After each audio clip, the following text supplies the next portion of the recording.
Salut tout le monde, aujourd'hui on se retrouve pour un nouveau tuto, donc ce sera pour une trousse d'école. Voilà, donc ce sera à l'occasion de la rentrée, même si elle est déjà passée depuis une semaine, malheureusement. Voilà, je voulais rappeler en début de vidéo que vous pouvez me suivre sur Instagram, sur Skype, bon, j'accepte des gens, hein, j'ai déjà accepté une Eloula, je crois. Oui. Ah oui, bah, d'ailleurs, je voudrais faire une petite dédicace à elle. Bon anniversaire en retard. Voilà. Donc, on va tout de suite commencer. Donc, désolée si je regardais la bosse parce qu'il y a mon reflet. Donc, voilà. Donc, si le tuto de la trousse d'école vous intéresse, bah, vous restez avec moi. Hein. Donc, pour commencer, comme outil, il vous faudra donc lame, scalpel ou cutter. Donc, moi, je ne sais pas où il est mon cutter. Du coup, je ne l'ai pas pris pour cette vidéo. Après, il vous faudra votre rouleau et après, vos outils en général. Hein, et ayez-les à portée de main. Je ne sais jamais exactement ce que je vais utiliser. Enfin, si, mais bon. Et si vous voulez l'accrocher, un petit clou.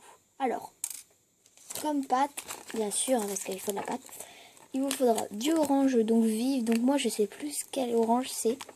Désolée. Voilà. Et du bleu pastel, comme ceci. Voilà. Donc, on va tout de suite commencer.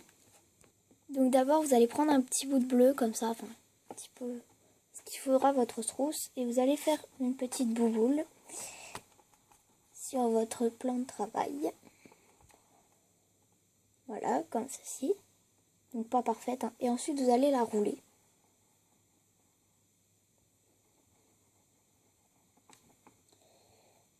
Hop.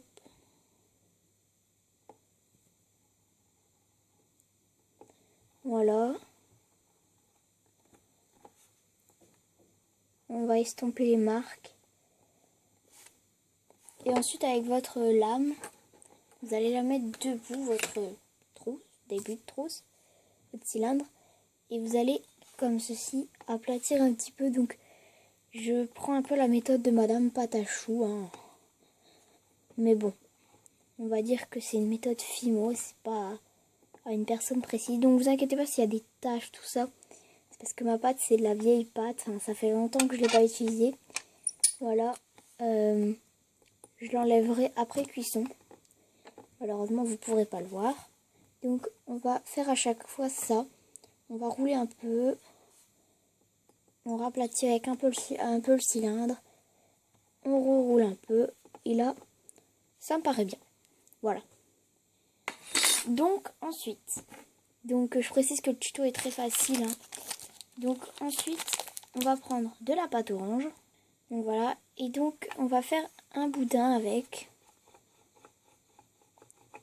Donc, un long boudin, donc. Et puis, avec ses doigts, on vient écarter comme ça. Au fur et à mesure. Pour faire un boudin de plus en plus fin. Voilà.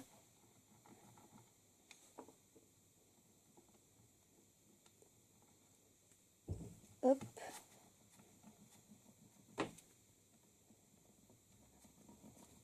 Donc là, je pense que c'est bon. Juste un petit peu là. Voilà. Et donc, on va venir prendre la partie de la trousse la plus propre. Et on va venir la mettre là.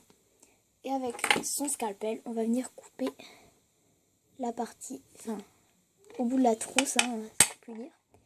Voilà. Comme ceci. Et donc, pour l'instant, on va laisser comme ça. On fera les modifications tout à l'heure. Donc ensuite, on va venir prendre votre petit boudin. Et vous allez commencer n'importe où pour le mettre en cercle. Pour venir le mettre tout autour du côté de la trousse. Voilà. Et quand il a fait tout le tour, on vient couper. Voilà. Donc si vous voulez prendre votre Cutting Tool, donc c'est pour ça que je dis pas tout au début, je le mettrai certainement en barre d'infos.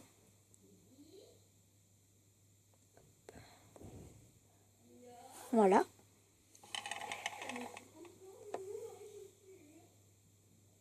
Là. Donc voilà. Et donc, on va faire pareil pour la deuxième extrémité. Donc moi, je vais commencer par là parce que je préfère ce côté-là. Là, je le trouve plus beau. Ensuite, là. Donc ensuite, on va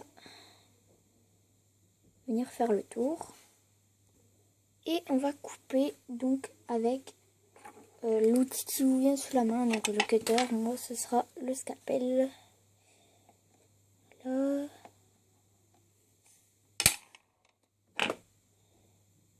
Hop.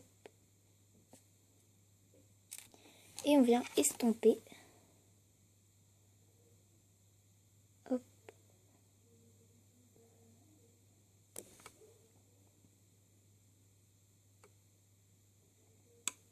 Donc ensuite, avec la lame, on va venir légèrement refaire comme tout à l'heure.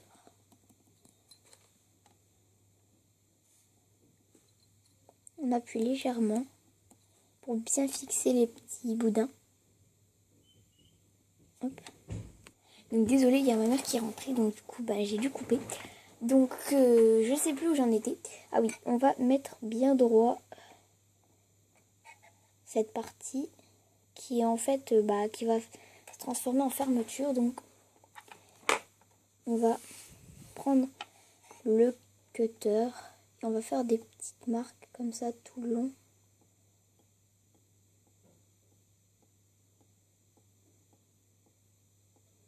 Ça va en même temps l'aplatir un peu. On va venir former une petite ligne en milieu. Voilà, donc vous n'allez pas rien voir du tout.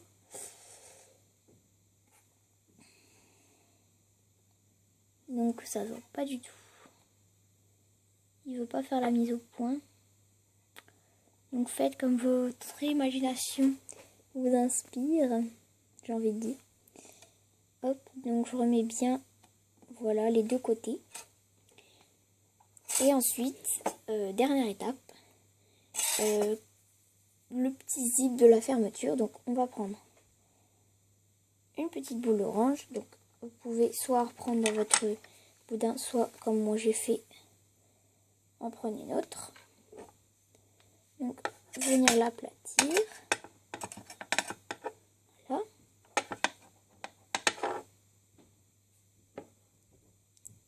Et venir, désolé pour le blanc par contre, et venir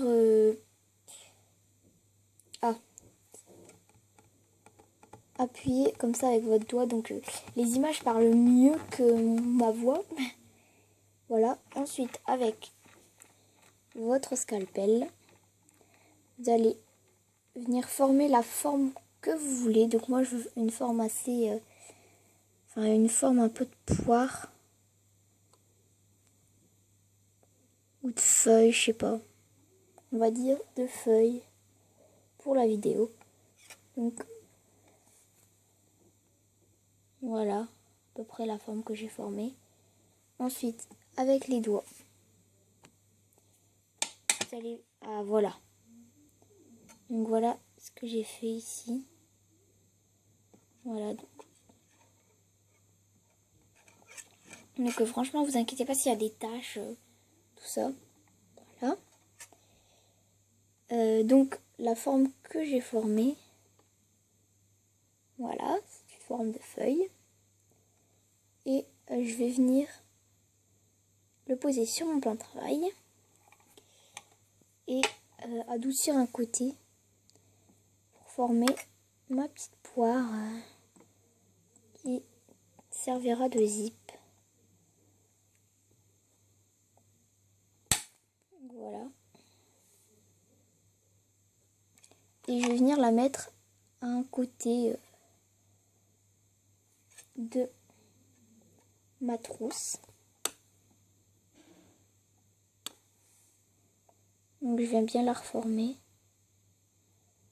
pour bien remarquer que c'est pas, ça fait pas partie C'est pas une imperfection quoi. Et je viens de faire une petite raie au milieu. Donc voilà, donc votre petite trousse est terminée. Donc si vous voulez, vous pouvez l'ouvrir. Enfin, vous pouvez faire un trait au milieu puis ouvrir. Et c'est ce que j'avais fait la première fois. Puis j'avais mis des petits crayons. Comme ça, si le tuto de tous les petits crayons, ben, tout ce qu'il y a dans la trousse vous intéresse, dites-le moi en commentaire. Et donc, cette vidéo est terminée. Donc, j'espère qu'elle vous aura plu. Donc, vous aurez plus qu'à la mettre à 110 degrés au four, hein, bien sûr, pendant 20 minutes. Et voilà, donc j'espère qu'elle vous aura plu. N'hésitez pas à liker, à vous abonner.